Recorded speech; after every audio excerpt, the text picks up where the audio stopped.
Hello there everybody, and welcome back to another video.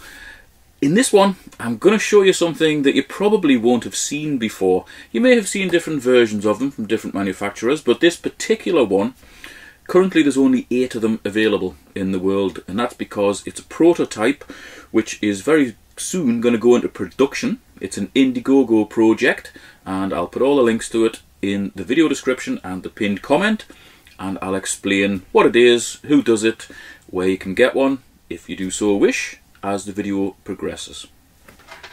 Now this thing may look like a deep fat fryer or an air fryer or something, but it's, according to LetPot, it's the first 4-in-1 fully automated growing facility for plants. It's basically a very high-tech hydroponics unit. This thing on the front is a digital display, and when I plug it in and show you, you'll be able to see how you can set the various features. But what I'm going to be doing is setting it up how you would when it comes out of the box, and basically just leaving it. I'll come back to it in a few weeks and I'll see what the results are.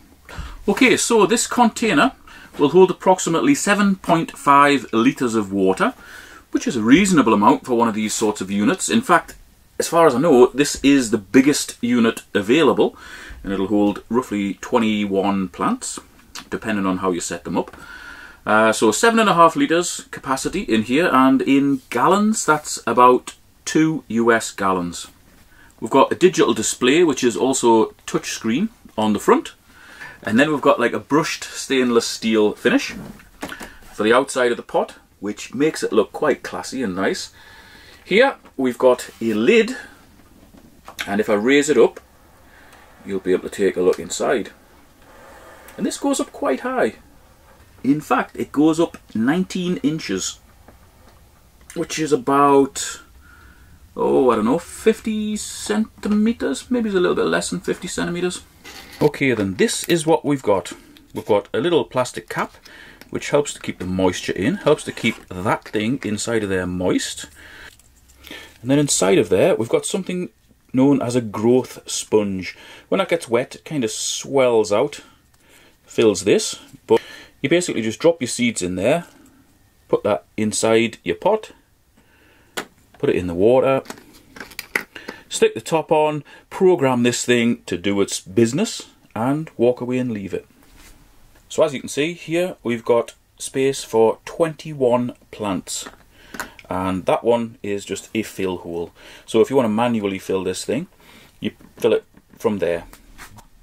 However, on the initial fill, it'll be a hell of a lot easier if I just lift that off and fill it directly with a watering can.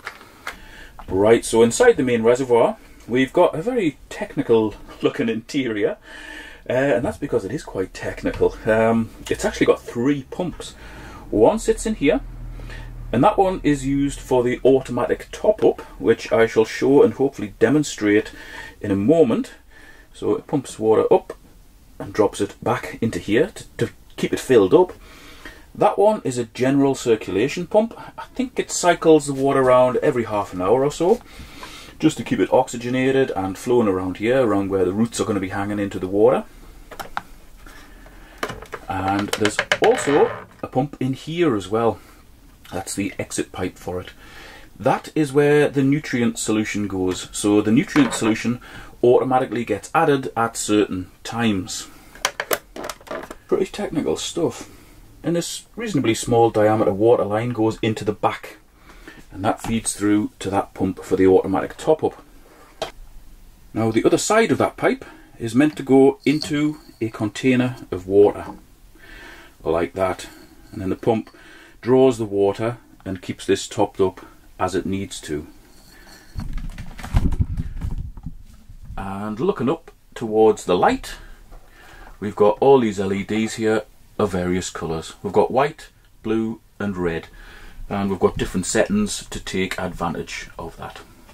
Okay, so I'll mostly fill this up using my watering can,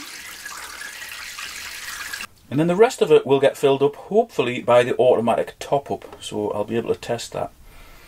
Okay, so as far as the nutrients go, we've got part A and part B. Part A has a hell of a lot of stuff in. Nitrogen, oh god, what's that? Potassium, no, that's potassium, magnesium, iron, more magnesium, copper, zinc, B, I'm not quite sure, vitamin B maybe? Possibly not. And what's that? Phosphorus oxide of some sort. Part B also got nitrogen, calcium oxide and magnesium oxide. These particular things, some of them are oxidizing agents, so they need to be kept separate. But once you fill this with water, give it a shake up, it'll produce a liquid plant food, as will that one, and then add them both in to here. The top of each of those bottles has got like, almost like a little cap you'd find on a vinegar bottle. So we'll just take that out, you'll be able to see, that is, so it's easily dispensable. Now luckily there's a guide on the back of here telling us exactly how much nutrient we need to add to that nutrient pot.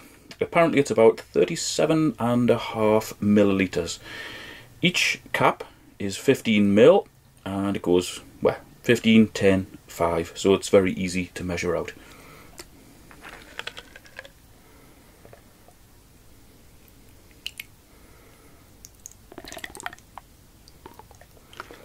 As you can see, it's slightly coloured because it's got all those nutrients in.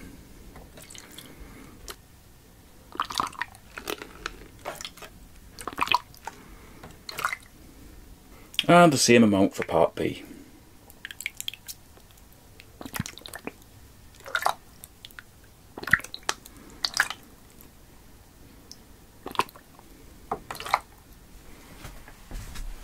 Now there's no mention of adding any extra water to this in the instructions, so I'm just going to close that down and hope it does its thing when it needs to do it. Alright, before I put the top back on, I think we'll test out the automatic top up, so I'll need to switch this fella on.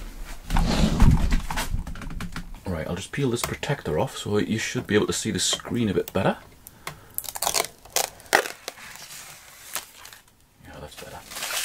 Okay, and we turn it on.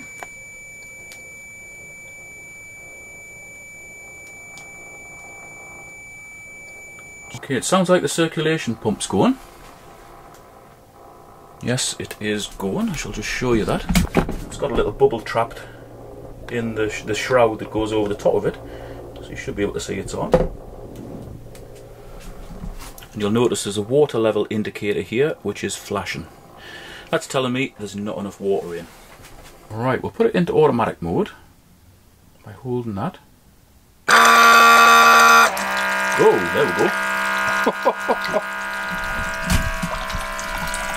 That's fair flying out of there.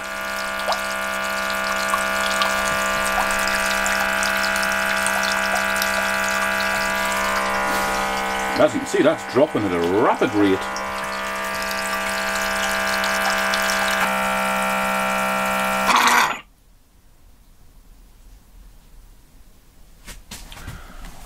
Ooh, well. That's absolutely filled it. It's drunk the whole bottle. Alright, that was a close one. I've actually misread the instructions. You just kind of set it away like that when you're filling it from an external source, and it draws the water in and it fills it up, and then you've got to switch it off yourself. And as far as I can gather, when the water drops to a certain level, that's when it kicks in and feeds it from a different external source. The initial fill is what I've done from an external source. So I've dropped a little bit of water out and it's at the right level now. Okay, let's get the top put back on. All of our empty pots put in. And then we can start dropping some seeds into these little grow foams. And then they will go in here. And then the little plastic cap will go on just to keep the moisture in. And on the subject of seeds, I'm a gardener, so I've got quite a lot in here. But we'll go for something that's quite leafy and very easy to grow. Now, as I've grown all sorts of vegetables hydroponically, I know that leafy veg, such as lettuce, does very well. I've got numerous different types, so I think that's what we'll be experimenting with here.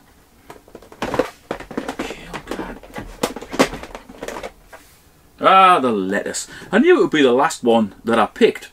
Unfortunately, I haven't got round to putting labels on these yet, so my filing system isn't good. There's about 50,000 seeds in here. Probably as many as the Svalbard seed bank. Ah, that one looks perfect. Lettuce mixed heads. So it's basically just a mixture of all sorts of different types of lettuce. That should give us a nice little display in here when they all start to come up, providing there is some like red ones and green ones in here. So into each one of these, I'm just going to drop 2 or 3 seeds, just to make sure that at least one of them germinates. 1, 2,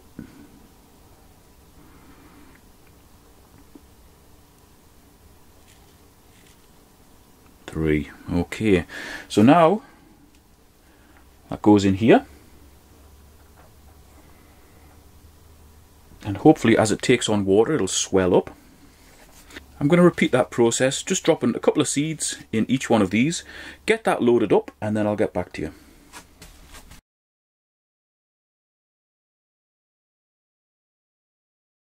Right, so that's our little pots in. Sponges are in the pots, seeds are in the sponges, caps are on all of them. I'll just drop this light down so it's just over the top of them, and then we'll leave it and see what happens. Okay, now most people will know that I have a general hatred of phones, and I have minimal apps on here. I basically use my phone for phone calls and listening to podcasts and very little else. However, I do have an app which is connected to this fella. It's called Smart Life, and it should be the only thing that's connected to this because I don't have any other so-called smart devices. I'll turn it on. There we are, smart gardening system. Okay, I've just turned all the lights off apart from the light here, and I'll show you that this app actually does control what happens on here. I'll just change veg and herbs to flower and fruit. Sorry, flower and fruit to veg and herbs. There you go. You should have noticed the change in the light. Yep. I'll put the pump on. You may or may not be able to hear it come on there. It's very quiet. You can alter the light cycles and you can power it on and off as well. It's actually reading a sensor fault there. That's maybe why I was able to fill it too full. As I said, this is a very early pre-production model. The ones that go out will have all the bugs ironed out. And I think the app is also going to be upgraded so you can actually set the light intensity via the app as well. At the minute it's a little bit limited. It looks nice enough, but I'll just be using the touch screen. Hopefully this is now set up for success. As I said before, I'm just going to shut the door and walk away and just leave this. I'll check it in about a week. By then, all these seeds should have started to germinate and we should have some progress. And I'll just check it periodically just to make sure that it hasn't flooded the place or anything crazy like that. Okay, so I do have a few notes about the various features. Possibly mentioned them before, I may not have done, so I thought I'd better run through them again. The main features are auto adding of water. So hopefully when the water drops down low, it will draw it out of this bottle. The bottle is almost full at the present time. Auto adding of nutrients, which it'll do whenever it needs to do it. Auto cycling. That's the little circulation pump that comes on and off. 9 levels of adjustable light, which I definitely showed you there before. And an app, which you can control it via. Now the manufacturer's selling price on this, I know you're sitting down, is quite a hefty $329. Which sounds like a lot, but when you consider how big it is, what features it's got, and how many plants you can grow in it, it actually makes, believe it or not, it makes it better value than some of the other ones out there. But that to me is quite an outlay, considering that I've made hydroponics things basically out of scrap, you know, which have performed very, very well. as previously mentioned, this is an Indiegogo project, so that 329 is, you know, 6 months down the line. That's how much it'll cost if you just stumbled across it on Amazon or something. Early bird deals reduce the price considerably to 229, which makes it a lot cheaper than the majority of similar sized things out there. And there's a super early bird deal as well, which further reduces the price to $199. And that to me still sounds like quite a lot of money, but I live in the country. I've got, I don't know, an acre and a half of various land. I've got huge vegetable gardens. You know, I've got land that I could build a huge polytunnel on if I wanted to. If you're living in a town, city, a flat, you know, where you've got limited growing space, something like this could very well work for you. So you're really paying for the convenience of it. And the super early bird is $199. That's limited to 200 units. So the first 200 people to take them up on that would get it for $199. Now the pots and the grow foams are a standard thing. So say you've had a couple of harvests and you lose one of the little conical pots or one of the grow foams, you can easily buy more. They do have them on the LetPot website, but they're also available Amazon, eBay, a lot of the hydroponics places. You know, you're not going to struggle to find them. Just been looking through these rather extensive notes that I printed out from the website, and also the notes that LetPot sent me when they first sent me this pre-production model. One thing I forgot to mention is the fact that this can be controlled via Alexa. I would never have an Alexa in the house for obvious reasons, but I know millions of people do have them in the house and they work well for them. So that's another selling point of this. Fully automated, can be controlled via an app or a touchscreen, and also by voice commands. So hopefully you've enjoyed taking a look at this LetPot desktop automated hydroponic growing system. Thanks very much to LetPot for sending me this to make the video on. And initially they just said, you know, just do an unboxing video, but I want to test this thoroughly for the lifespan or the growing period of whatever it is I'm growing in here. So I told them I was going to do another, you know, 1, 2, 3 videos on this to give you guys the progress. I don't want to just, you know, sing the virtues of something that I haven't tested. So this is the testing. This is where it begins. I've showed you how it works, and let's see if it works. The link to the Indiegogo project from LetPot is in the video description and also in the pinned comment. If for whatever reason you're watching on a device where that doesn't come up or you can't see it, you can search for LetPot LPH-Max on Indiegogo and you'll find it there. I think it starts on the 7th of September 2022, so hopefully by the time I edit this video and get it out, it will be active. Thanks for watching. I'll see you in the next video. And just in case anybody was in any doubts, that's the light off. That's the LetPot system set up. And that's the door shut. Let's come back to it in a week.